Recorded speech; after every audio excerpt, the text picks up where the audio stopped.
Sejam todos bem-vindos a mais uma Quinta com Péricles Ramos. Aqui é uma sala de encontro semanal, onde nós estudamos sobre o poder, sobre o amor maravilhoso de nosso Deus e pela graça que nós obtemos através de Jesus Cristo. E a cada semana tem sido muito bom, excelente, seria o termo correto. E nossos convidados sempre têm trazido mensagens maravilhosas para nós. Você já é inscrito no canal? Então aproveite este momento, faça a sua inscrição, é muito importante. Se você quer que o canal cresça, se você quer que essas mensagens alcancem mais pessoas, faça a sua inscrição, não vai custar nada, é apenas um clique. Depois você pode compartilhar com um amigo, pode deixar o seu comentário, pode deixar ali no chat, interagir no chat, deixar seu pedido de oração, por exemplo. É muito bom. E nós queremos divulgar mais e mais a palavra de Deus. Então, hoje nós estamos recebendo aqui uma pessoa especial. As mulheres, principalmente, vão relembrar quando eu falar o nome dela, viu? Mas aguarda um pouquinho aí. Ela é formada em letras e pós-graduada em aconselhamento familiar. Ela é autora de mais de 30 livros, livros infantis, português, inglês, francês e espanhol. Eu fiz uma pesquisa aqui rápida, encontrou no idioma hindi, no idioma malaio, espanhol, também, em Thaí, em francês, Petit Bible, e inglês também, né? E, logicamente, português. É uma maravilha o ministério que essa mulher tem feito, tem falado, tem levado a mensagem através das suas páginas. Ela se tornou muito conhecida, como eu falei, e agora eu vou dizer por quê, por causa da meditação do Ministério da Mulher do ano passado, Sublime Beleza, que realmente foi uma beleza. É uma meditação para a mulher, mas eu li várias delas, né, porque é tão interessante, tão empolgante, que eu até resolvi comprar. Mas, para a tristeza minha, não foi mais possível. Procurei em todas as livrarias, desde a CPB, nas outras lojas, e nenhuma delas tinha. Mas ainda é possível encontrá-la através de e-book. Não sei se a CPB tem, mas a Amazon com certeza tem. Então, boa noite e seja bem-vinda, professora Miriam Mortinari Grittner. Boa noite, que prazer estar aqui com vocês todos. Olha, eu tenho que agradecer muito a sua boa vontade de estar conosco, porque a agenda dela, gente, é muito complicada. Para você ver, escrever em todos esses idiomas, com editoras internacionais, e escrevendo muitos livros, toma muito tempo. E nós estamos aqui já tabulando esse nosso encontro desde o ano passado, e eu estou muito feliz que agora se realizou. É muito bom nós estarmos juntos. Realmente a gente tentou, eu tive mudança também, não é? E tive que alterar alguns planos, mas finalmente estamos aqui e vai ser uma alegria a gente poder partilhar algumas coisas que Deus tem feito na vida. É uma honra poder recebê-la. Mas antes de começarmos o nosso programa, vamos fazer uma oração? Uma pequena oração pedindo a Deus a sua orientação e a sua bênção para este programa? Então, você pode curvar sua fronte, pode fechar seus olhos e nós faremos uma oração aqui. Querido Deus e Pai, muito, muito obrigado, Senhor, por todas as tuas bênçãos, o teu amor maravilhoso que se manifesta a cada manhã em nossas vidas. Neste momento especial, estamos aqui reunidos porque queremos aprender de Ti e mais do teu carinho, do teu amor e dos teus cuidados para conosco. Portanto, abençoa esta programação, especialmente a irmã Miriam. Inspire para que as palavras e o testemunho dela possam influenciar, fortalecer e animar muitas pessoas na caminhada cristã. Essas bênçãos nós explicamos em nome de Jesus Cristo. Amém, Senhor. Amém. Professora Miriam, pessoal curioso, a senhora é natural de que estado? Eu sou do Paraná, sou da cidade de Bom Sucesso. Não conheço a cidade porque eu saí de lá muito bebezinho ainda, mas sou de lá do interior do Paraná. VIP, vim do interior do Paraná. Ah, tá certo. Muito bom. A senhora nasceu num lar cristão? Nasci no lar cristão. Meu pai era pastor da Igreja Batista. Eu sempre gosto de dizer que eu nasci literalmente dentro de uma igreja, porque meu pai era pastor da Igreja Batista e eu nasci num domingo. Meu pai cuidava de uma pequena congregação, uma igreja de madeira que ele alugou e dividiu ao meio. Metade era a nossa casa e metade era a igreja. E num domingo exatamente era o horário da escola dominical. O meu pai pediu que os irmãos, então, se deslocassem para fora, debaixo de um abacateiro, onde eles, então, estariam realizando a escola dominical, e eu estava nascendo com a ajuda de uma parteira. Ao som dos hinos, né? Ao som dos hinos. Muito bem. Mas a senhora tem filha única, tem mais irmãos? Como é que é? Essa sua família é grande, é pequena? Nós somos em 5 filhos, uma faleceu, e nós somos, então, em 5, seríamos em 6, não é? E temos 2 filhas, uma é casada, tem 30 anos, e a outra tem 24 anos, mora conosco, essa é solteira. Certo. Agora, tem uma curiosidade interessante. Que fato interessante é esse, professora? O fato é que nós somos em 4 mulheres e um homem. As 4 se casaram com pastor, né? As 4, hoje só 3 são casadas com pastor, mas as 4 passaram por essa experiência maravilhosa de serem esposas de um ministro do Senhor. Uma benção, né? Eu não sei a sua história, mas minha esposa fala assim, a última coisa que eu quero na minha vida é casar com um pastor. Porque a primeira coisa que pede é o nome. Ninguém fala ali, a Simone, no caso da minha, né? É a esposa do pastor, os filhos do pastor. Ninguém perde seu nome, a identidade, né? Não sei se foi o seu caso também aconteceu isso. Na verdade, eu nunca sonhei me casar com pastor. Nunca, e até essa história eu conto num livro que saiu, o último livro que saiu agora, eu preparei para Esposas de Pastor, A Descoberta de uma Grande Paixão. Eu conto toda essa história, e como o livro foi direcionado para esposas de pastores, para esposas de anciãos, esposas de obreiros, então ele está sendo lançado, e essa semana eu tive 2 encontros, uma com a União Nordeste, e uma com uma missão da União Norte. Então, estávamos partilhando as nossas experiências, não é? E muitas outras esposas contando também que não haviam sonhado com isso. Mas ser esposa de pastor é um chamado que Deus faz. E esse chamado ele não faz para todas, não é? É um chamado especial. E quando ele nos chama, não significa que nós estejamos preparadas ou que até queiramos isso para a nossa vida. Isso por experiência própria, porque quando me tornei esposa de pastor, primeiro que eu comecei a namorar meu marido, ele não era pastor, e ele fazia ciências contábeis, tinha outros sonhos para a vida dele, como eu também tinha outros sonhos. Mas Deus fez um chamado para ele e fez para mim.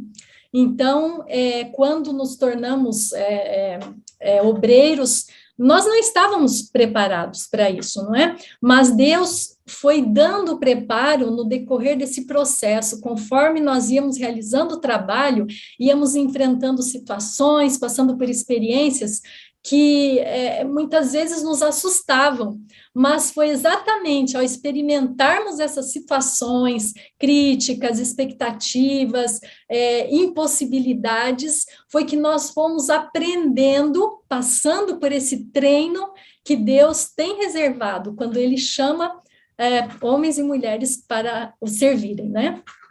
E isso é maravilhoso. Por isso eu dei esse título para o livro, né? A Descoberta de uma Grande Paixão, porque eu nunca havia sonhado, embora tenha me tornado filha de pastor, porque meu pai depois se tornou pastor da Igreja Adventista, quando eu tinha 18 anos, não é? Então, embora eu tivesse experimentado ser filha de pastor, mas não tinha esse sonho, Deus me chamou e me deu esse crescimento, e eu descobri que eu não me realizaria de forma alguma em nada daquilo com o qual eu havia sonhado, que o que mais me daria realização era realmente realizar os sonhos de Deus para mim.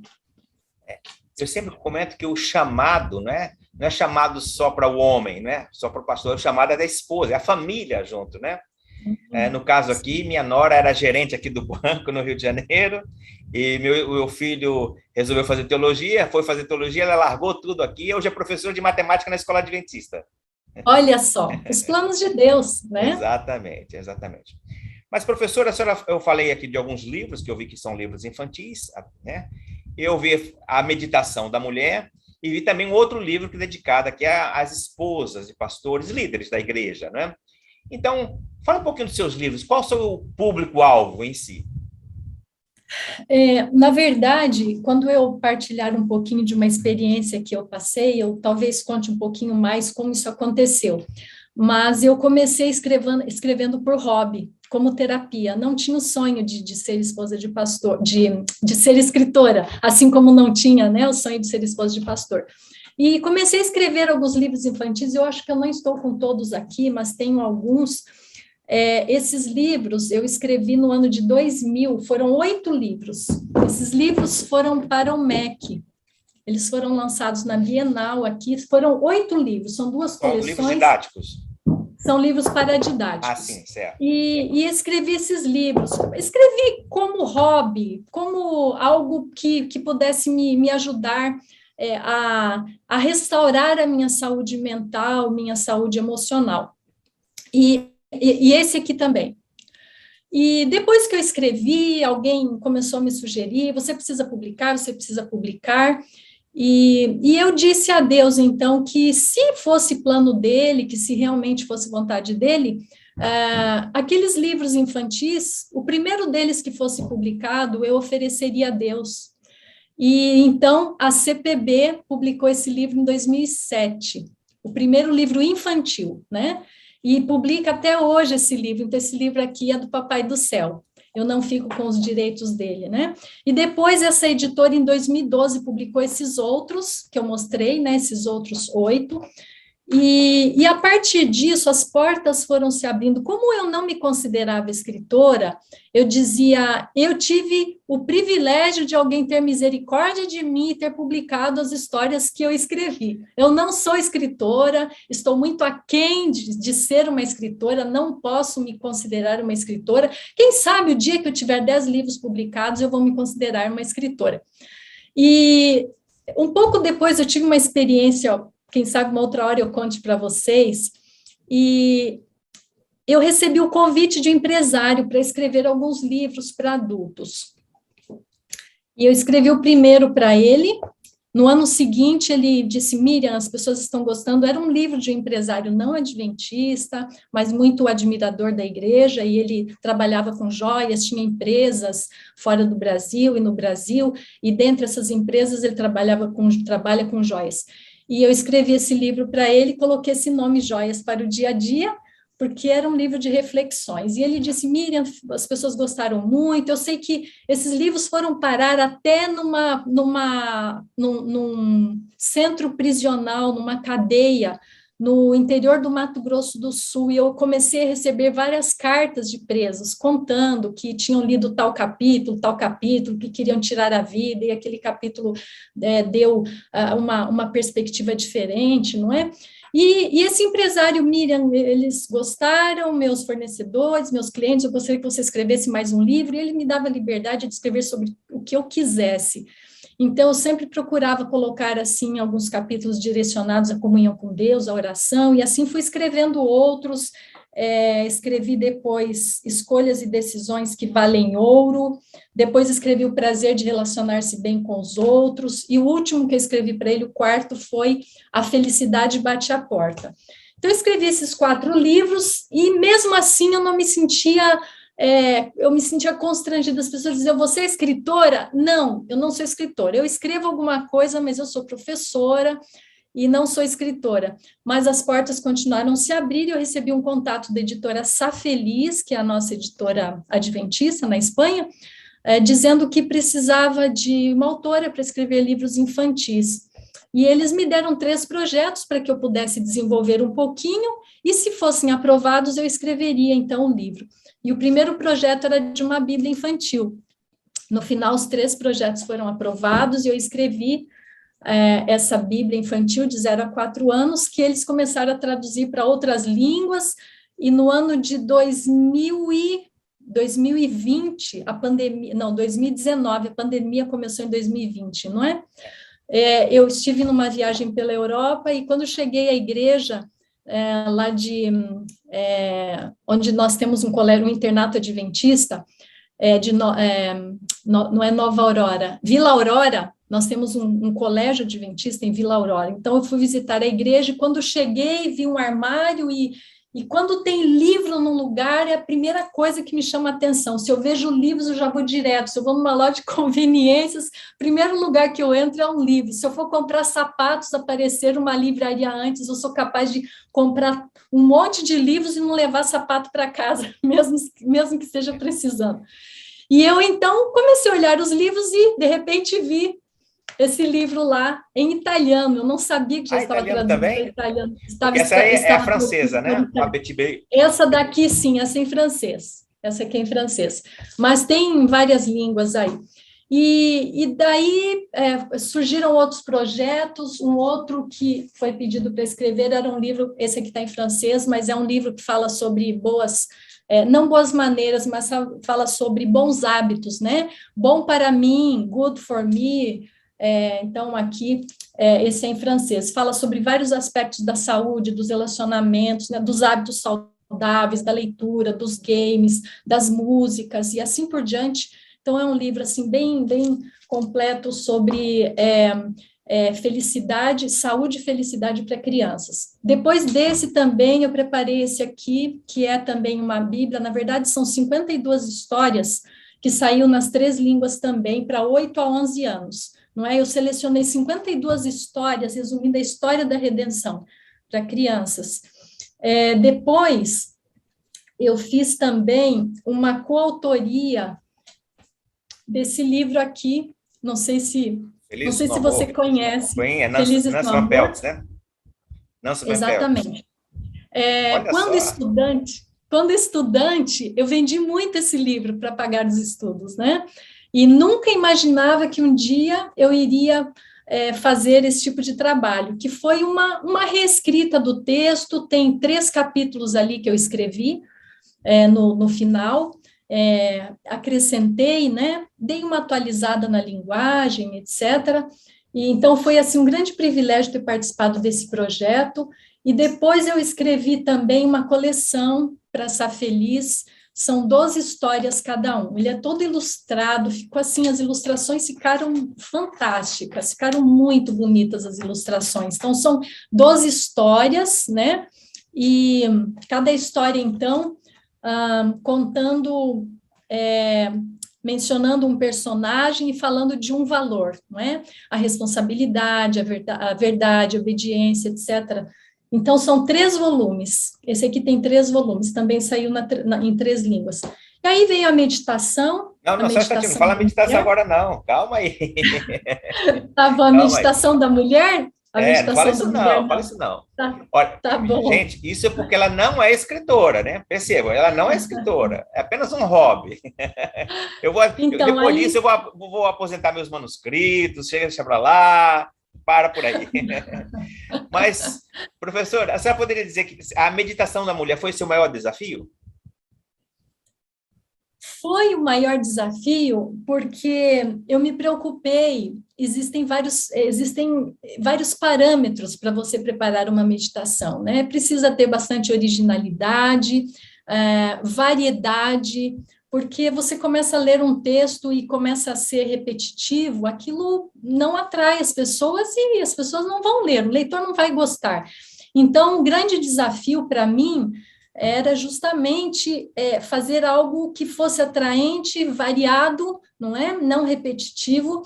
E eu pedi a Deus, falei, Senhor, como eu vou escrever 365 textos diferentes, que sejam úteis, que realmente transmitam algo de bom? Como? Eu já tinha muita coisa escrita, então, por exemplo, esses livros que eu escrevi lá no passado, né, eu acabei partilhando algumas das experiências já contadas ali, enfim, mas eram 365, e parece que quanto mais eu pensava nisso, mais eu me desesperava, porque achava que eu não daria conta. Até que, orando, eu senti Deus me dizendo, Miriam, por que você se preocupa tanto? Você não gosta, você não ama ler a palavra de Deus, você não ama ler a lição da Escola Sabatina, você não ama ler os livros da autora, educadora, Ellen White, que são um poço sem fundo de inspiração, não é? Então, enquanto você estiver tendo seus momentos com Deus, você vai ter muitas ideias. E quando eu comecei a pensar nisso, eu falei, nossa, então não vai ter fim, as ideias não vão ter fim. Eu peguei um caderno e cada vez que eu, de manhãzinha, fazia o meu momento, o meu primeiro Deus, enquanto estava lendo a palavra de Deus e lendo os livros e meditando e orando e a lição da escola sabatina, as ideias fluíam e eu comecei a anotar. Então, esse foi o primeiro processo, né? O primeiro passo desse processo. Eu comecei a fazer as anotações, escrevi lá umas 400, 500 ideias, não é? E então, aí eu fiquei mais tranquila. E depois, em viagens, conversando com as pessoas, assistindo um filme, ouvindo uma música, um hino, uma história, enfim, as ideias começaram a vir, e aí eu pude ir compondo, não é, as ideias, e transformando aquilo em textos, e naturalmente, né, a primeira coisa, orando a Deus, pedindo que Deus dirigisse aquilo, porque era para honra e glória dele. Se ele me deu esse talento, que eu pudesse administrar, mas eu não era dona disso, que eu queria administrar da melhor forma possível. E assim surgiu a meditação da mulher. Realmente, pessoal, é bonita, vale a pena, adquiram, viu? É um investimento que vocês estão fazendo para a sua própria vida, tanto relacional como espiritual. Mas, professora, um projeto grandioso como esse traz uma demanda de tempo, de esforço, de dedicação para organizar, pesquisar. Só para a curiosidade aqui do público, curiosidade do público aqui, tá certo? Poderia dizer assim, quanto tempo gastou desde o chamado para fazer a meditação e aceitar, não é? Até a conclusão e depois até a edição do livro? Foram mais ou menos uns 4 anos, desde a primeira reunião que nós tivemos, que fui solicitada a participar de uma reunião na editora CPB, e, para minha surpresa, veio essa solicitação, esse convite, não é? Depois disso, eles me pediram, me colocar em contato com o editor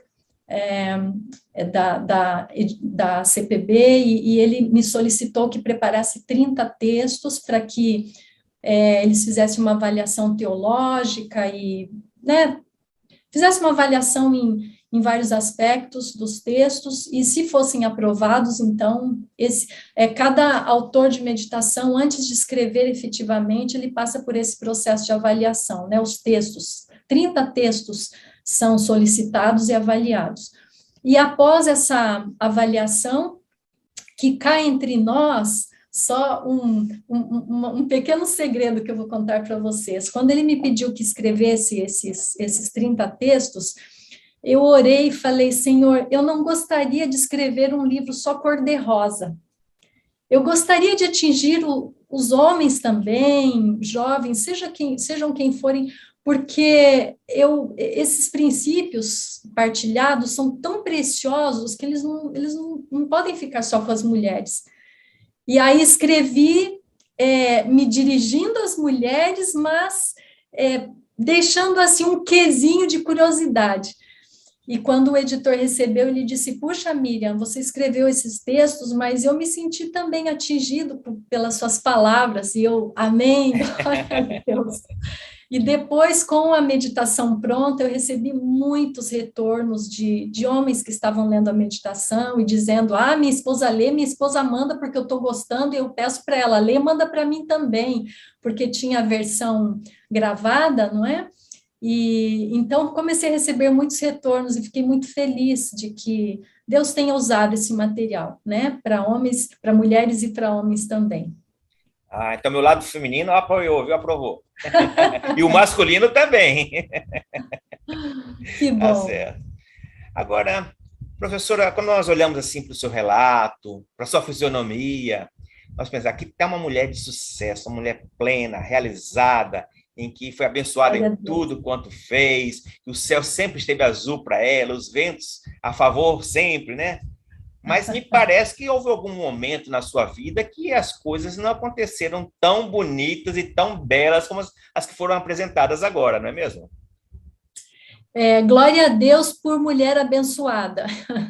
Mas ser abençoado por Deus muitas vezes envolve passarmos por momentos difíceis, momentos buracos, fundos e escuros.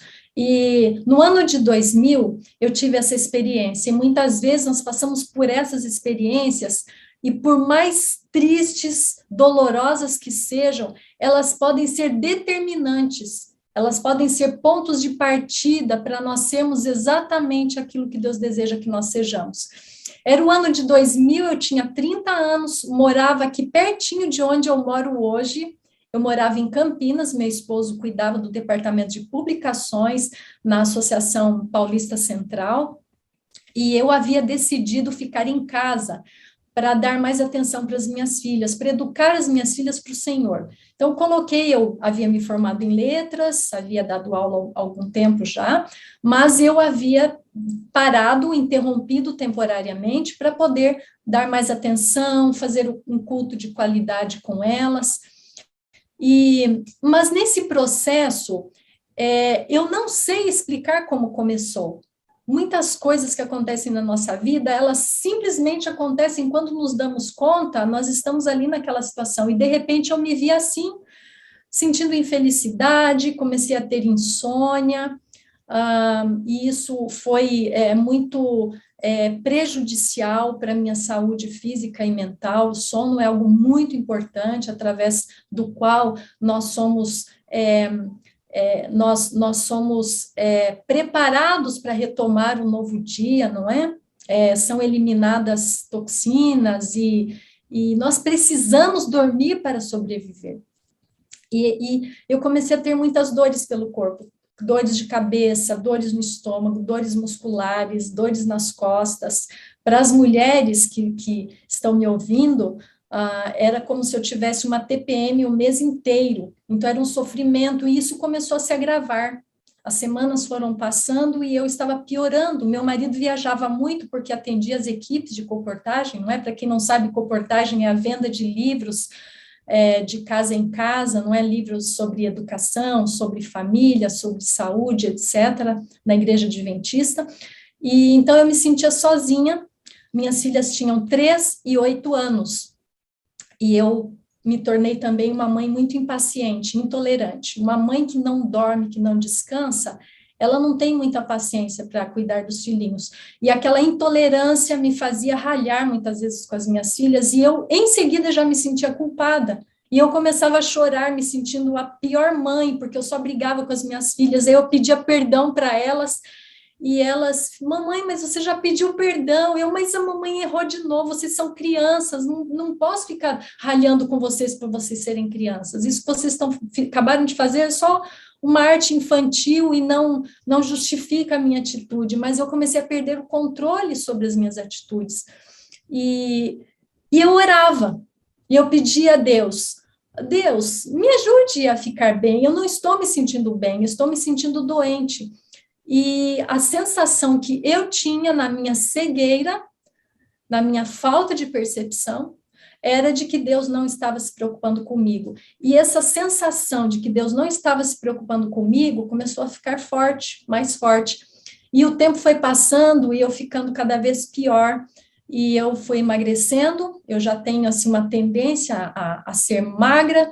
Emagreci bastante, mas eu me olhava no espelho e me sentia a mulher mais feia, mais horrorosa do mundo, não gostava, não queria mais saber de olhar no espelho, não queria mais saber de sair.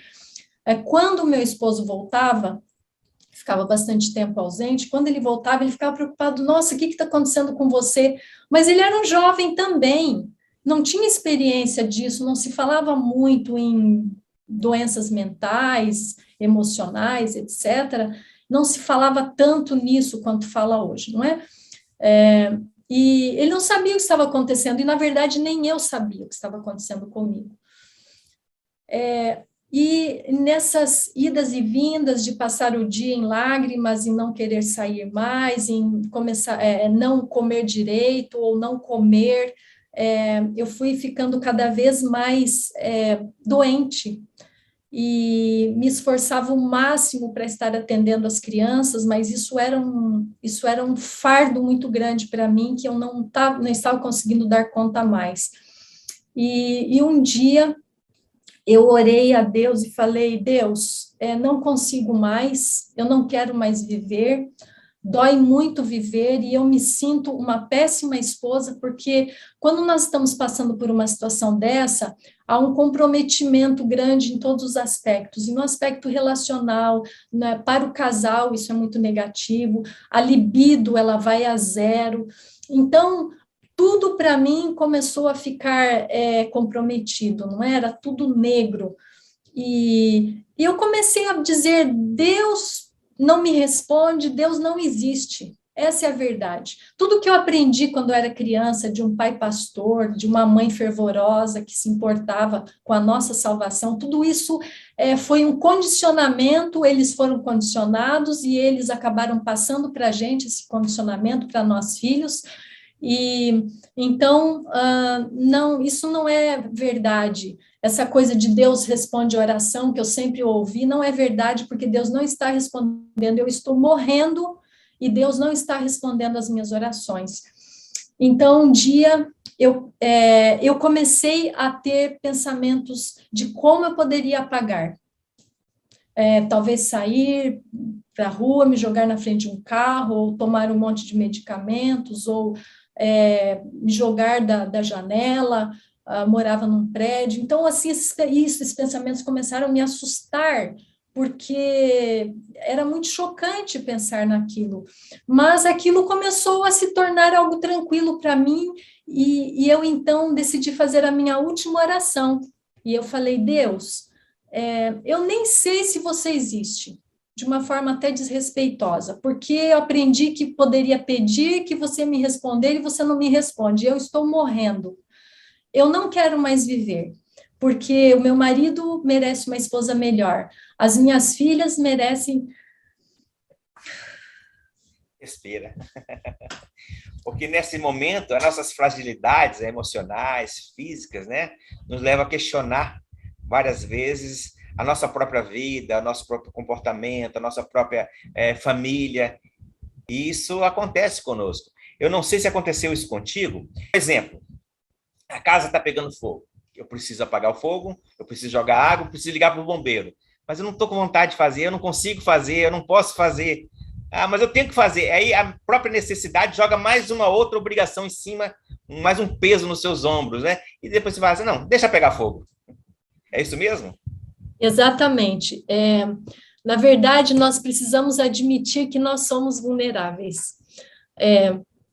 Talvez eu esteja falando para alguém que esteja enfrentando um momento de vulnerabilidade, mas que talvez pela sua carreira, pela sua função, ou pela função de seu marido, você esconda isso, porque as pessoas podem tirar a credibilidade, elas podem não ter mais essa confiança que tem em você e ver você como uma pessoa frágil. Na verdade, todos nós somos vulneráveis, e a vulnerabilidade, ela nos faz nos identificar uns com os outros.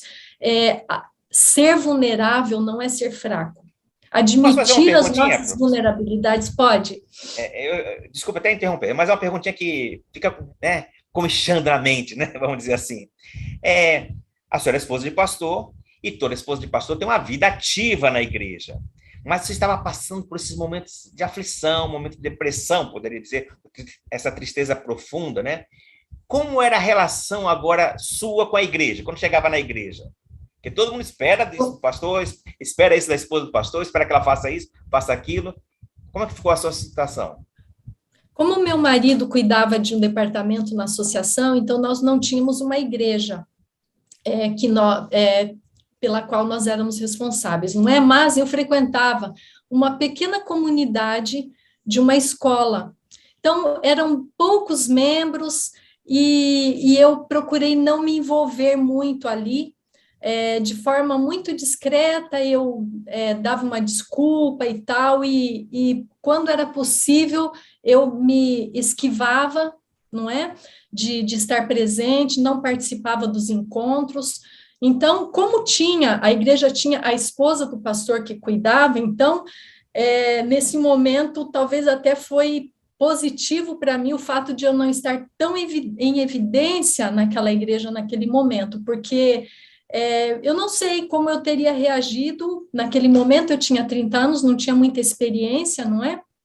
E depois você começa a aprender e amadurecer e ver que não é errado chorar, você não está aparentando ser uma frágil para o resto da vida, você está simplesmente precisando de ajuda. E pode ser que em um momento ou outro, você que está me ouvindo vai precisar de ajuda, não é? Ou talvez você vai se sentir tocada a ajudar alguém que está passando por isso. Então, as nossas vulnerabilidades, admiti-las não nos torna frágeis, mas nos torna fortes, desde que nós estejamos dispostos a aprender e a crescer. E isso me ensinou que toda crise, ela, primeiro, é um chamado à oração, embora muitas vezes nós não vejamos Deus, e toda crise é uma oportunidade de você permitir que Deus extraia a excelência que há dentro de você. E nesse dia que eu decidi fazer a minha última oração, porque eu estava me sentindo como se estivesse perdendo o controle sobre meus atos, sobre o meu comportamento. E para mim, já fazer algum ato, alguma besteira, parece que já não era mais algo tão chocante. E isso começou a me deixar preocupada, e eu falei para Deus, eu não quero mais viver, e não estou acreditando mais que você exista, mas se você existe, me responda hoje, é a minha última oração. E então, Deus sabia que eu estava no meu limite. Naquele momento, eu havia me despido de todas as muletas que eu pudesse ter. Marido, filhos, trabalho, qualquer outra coisa. Para mim, eu não me apoiava em mais nada. Só Deus, que eu ainda tinha dúvida se realmente Ele estava existindo. E Deus, então, permitiu que eu me despisse de qualquer coisa que me sustentasse para que eu pudesse depender inteiramente dEle. E nesse momento, Ele, então, me deu essa percepção. Nós temos aqui o nosso lobo pré-frontal, que é a sede da espiritualidade, por onde Deus se comunica conosco, e naquele momento, mesmo com a minha mente adoecida, com a minha mente entorpecida, por falta de sono, por falta de bons hábitos, eu não estava fazendo exercício, não estava me alimentando corretamente, bebendo água, não estava dormindo, minha mente, eu estava colecionando coisas ruins. Então, mesmo assim, Deus se fez ser percebido por mim. E ele disse, Miriam, você sabe do que você precisa para estar bem, você precisa voltar à fonte. E voltar à fonte, para mim, era uma coisa interessante, porque eu sempre tive o hábito de ter minha comunhão com Deus, mas como eu não dormia, eu não tinha condições de ler. Eu abria um livro, abria a Bíblia para ler, mas eu não conseguia captar o que estava escrito. Eu tinha que ler 10, 20 vezes a mesma coisa, e isso se tornou para mim uma coisa pesada. Então, não tinha mais comunhão com Deus. Uma perguntinha, professora. Pois não. Porque a história está bonita, a gente começa a querer saber mais, né? A senhora falou que assim, a percepção de Deus falar contigo. Como funciona? As pessoas devem estar pensando, como é que Deus falou com ela? Falou através de sonhos, visões, palavras, um conselho? Mas eu queria saber agora especificamente como a senhora teve essa percepção de Deus falando contigo. Existem várias formas, não é? Pode ser dessa forma, de repente falando em voz audível, pode ser através de um sonho. O importante é que nós sempre estejamos buscando o respaldo bíblico, não é? Deus nunca manifesta para a gente algo que seja contrário àquilo que ele já disse na palavra dele, não é? Então, eu senti através da minha mente, ele falando através do meu córtex pré-frontal aqui, da sede, né, da espiritualidade. Eu não ouvi em voz audível, não, mas foi assim, como se fosse esse sussurro na minha mente, né? Você sabe o que você precisa para estar bem. Então, foi uma percepção que eu tive da presença. Inicialmente, eu tive dúvida, mas aquilo se repetiu. Miriam, você sabe que você precisa para estar bem. E é interessante que ele falou nessa ordem. Você precisa voltar à fonte. Segunda coisa, Miriam, você precisa praticar atividade física. Foi a segunda coisa. Depois você precisa cuidar da sua alimentação, precisa beber água. Depois ele disse, você precisa cuidar das suas emoções, administrar as suas emoções. E por último, você precisa ter um hobby. E eu fiquei pensando naquilo e eu falei para Deus, Deus, tá bom? Eu sei, claro, tudo isso é bom, mas eu não tenho condições de fazer isso. Eu não consigo ler, eu não consigo sair de casa para praticar uma atividade física, eu não quero nem ver ninguém, eu não quero sair da porta para fora. Como que eu vou fazer atividade física, pegar ferro, puxar ferro, ou vou caminhar, correr, fazer comida? Eu não suporto nem entrar na cozinha para ligar um fogo, eu fazia miojo de almoço só, mais nada, pura lixo, na verdade, puro lixo, né? E quando eu disse isso, eu não tenho condições, Senhor. Mais uma vez ele se manifestou dizendo, Miriam, toda vez que um filho meu toma uma decisão que vai me honrar, e é uma decisão que é para o seu bem, eu vou capacitar. Se você não tem a força para fazer isso, eu serei a sua força. E foi algo muito forte, muito intenso. E eu tive que me submeter e disse, ok, Senhor, ok, é o Senhor que está me falando. Então eu aceito, eu não tenho condição nenhuma de fazer nada dessas coisas, mas eu aceito a sua força, eu aceito a sua ajuda, me capacite, porque amanhã ainda eu vou começar. Já vou começar amanhã, eu vou voltar à fonte amanhã. Chamei as minhas filhinhas e disse, filhas, a mamãe precisa, vocês merecem ter uma mamãe melhor. Mamãe que vocês têm está intolerante, impaciente, vocês merecem uma mãe carinhosa, paciente com vocês. Todos os dias a mamãe vai voltar a falar com Jesus, conversar com Jesus, ter o meu momento com ele, e eu quero que vocês respeitem isso, tá bom? Porque é importante para eu ser uma melhor mãe para vocês. E elas respeitaram. E eu voltei à fonte. Primeira coisa, não consegui ainda ler direito, mas eu falei, eu vou voltar, que em algum momento eu vou conseguir captar melhor as minhas leituras. Segunda coisa, exercício físico. Tinha uma revista dessas revistas, assim, essas revistas seculares, que tinha um programa de atividades físicas para fazer em casa. E eu comecei a fazer aquilo dentro de casa mesmo. E no nosso condomínio tinha uma pequena quadrazinha de esportes ali, e eu comecei a caminhar em volta. Tinha que dar várias voltas para poder fazer efeito, porque ela era bem pequena. E eu comecei a sentir os efeitos disso nas minhas noites de sono. Eu comecei a melhorar a qualidade do meu sono. E é interessante que Deus não falou assim, você precisa tomar ar puro, você precisa tomar sol, porque automaticamente, enquanto eu estava fazendo atividade física, eu estava respirando ar e eu estava tomando sol também. E depois eu comecei a sentir vontade de ir mais para fora, ir além, caminhar mais. Aí fui para as ruas, aí fui para o parque. E daí já não era mais caminhar, eu tinha vontade de correr, eu comecei a correr. E isso começou a se refletir, impactar o meu sono. Eu já acordava mais disposta para ter o meu momento de comunhão com Deus. Depois disso, já fazia minha atividade física. Após isso, já tinha mais ânimo para fazer uma alimentação mais saudável. E assim, uma coisa foi puxando outra. Muitos anos depois, eu descobri que o exercício físico, ele é um hábito angular. O que é um hábito angular? É um hábito que desencadeia outros hábitos. Quando você pratica atividade física, você acaba criando o hábito de se alimentar melhor, corretamente, de beber água, não é? De beber água, de dormir melhor. Então, o hábito angular.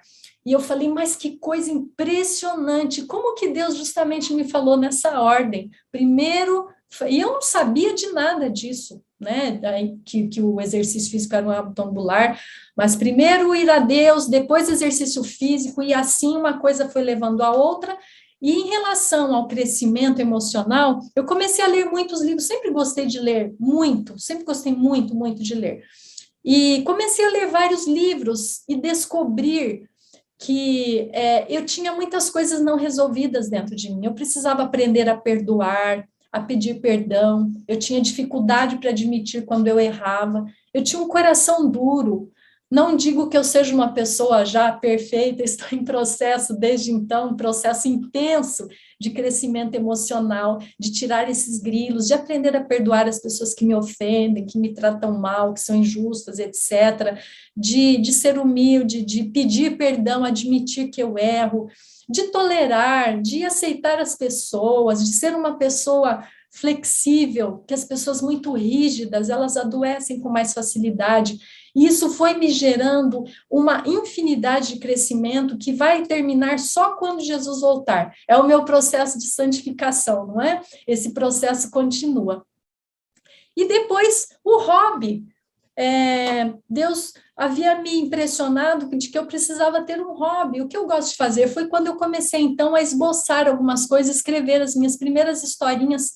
Minha filha mais velha estava no 2º ano, e eu comecei a escrever, então, historinhas que tinham a ver com ali as dificuldades, não é? Por exemplo, diferença entre CH e X, os usos ali do C cedilha, do SS, SC e assim por diante. Comecei G e J, não é? CH e X, e comecei a escrever essas historinhas por hobby. Era a minha terapia. Essa foi a minha terapia. Só que a terapia acabou virando trabalho de verdade. E eu acabei dando aula até o ano de 2003, e em 2004 nós mudamos para Curitiba de volta, e eu, então, continuei escrevendo, não voltei para a sala de aula, tinha também outros sonhos de fazer um outro curso, mas também foi uma outra história que eu tive com Deus, e essa coisa de escrever, Deus foi só reforçando cada vez mais, e aí são 22 livros publicados de minha autoria, um coautoria, e tem mais aí quase uns 10 saindo, outros em processo de criação, né? Alguns estão em processo de ilustração, de tradução, de editoração, e vários projetos aí para frente. Então, eu só posso dizer que tudo isso aconteceu a partir de um buraco em que Deus colocou os melhores propósitos no meu pior momento. E eu só louvo a Deus por isso. E eu gosto de contar essa história. Tudo que acontece com a minha vida hoje tem a ver com esse buraco. Então, as grandes realizações, a alegria de ver o retorno de um leitor falando que aquilo fez a diferença na vida, que está relendo a meditação, ou, né, algum outro livro. Então, não tenha dúvida, eu não tenho dúvida de que Deus me permitiu porque Ele queria extrair o melhor de mim. Amém. Que linda história, né, professora? Que linda e inspiradora história. Que Deus possa te abençoar, viu? E qual a mensagem, assim, qual o final, aquele impacto final que você teria para dar para todas as pessoas que estão nos ouvindo agora? Ouvindo e vendo, né? Eu não sei como você está se sentindo agora. Eu não sei se você está se sentindo satisfeita, satisfeito, se está se sentindo infeliz, frustrado. Mas tem um verso bíblico do qual eu gosto muito, é um dos meus preferidos, e cada vez que eu abro a minha tela para trabalhar, ele está estampado. É Romanos 12, os versos 1 e o verso 1 e o verso 2. Ele fala que nós não podemos nos conformar com este mundo, outras versões dizem com este século, mas eu gosto de personalizar um pouquinho mais e dizer, você não pode se conformar com esse jeito que você vive, mas você tem que ser transformado. Conformar é você se ajustar a essa forma que você vive. Talvez essa forma que você vive é uma forma muito medíocre, e você pode ser muito melhor, você pode ter outras perspectivas, outros sonhos, outros projetos de vida que estão no coração de Deus. Mas se nós nos mantemos nessa forma, nós vamos ficar engessados. E Paulo diz em Romanos que nós devemos ser transformados, mudar a nossa forma. Nós não podemos ser, então, pessoas engessadas, inflexíveis, nós precisamos mudar. E nós só vamos mudar se nós permitirmos a nossa mente ser renovada.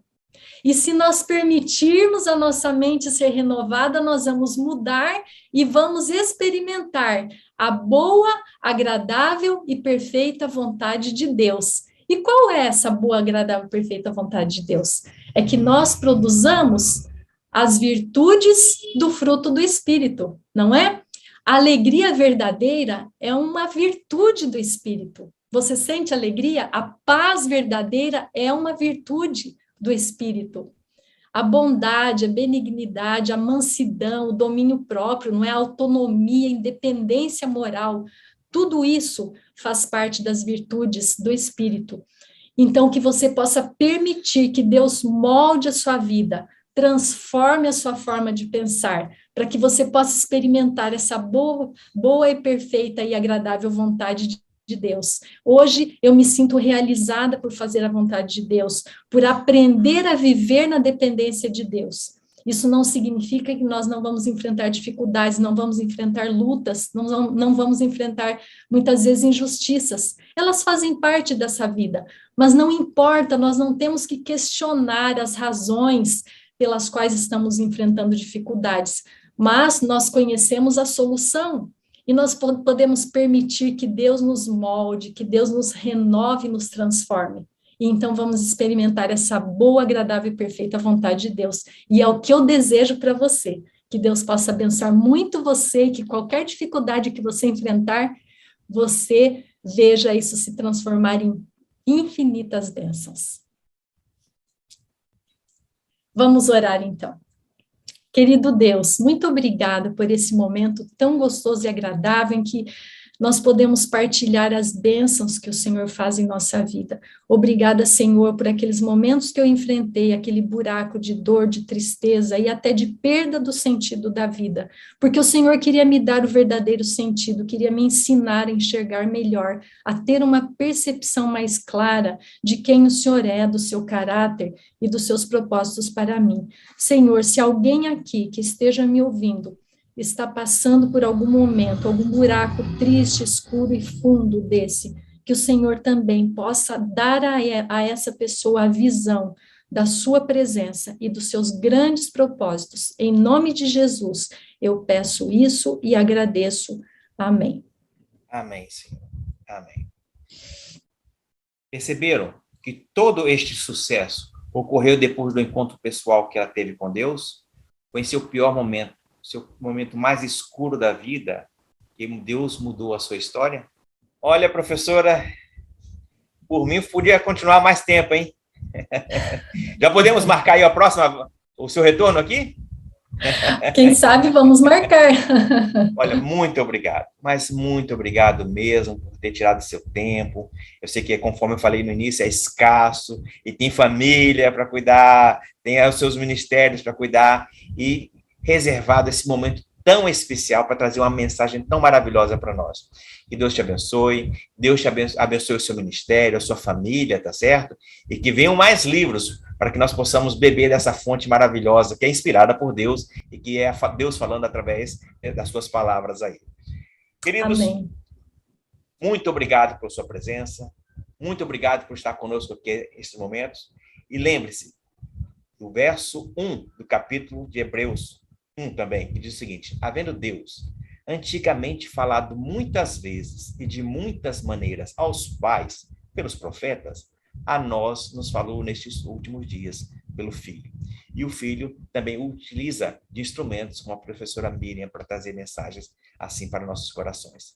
Que Deus te abençoe, Deus te conceda uma boa noite de descanso e até a próxima semana em mais uma quinta com Péricles Ramos.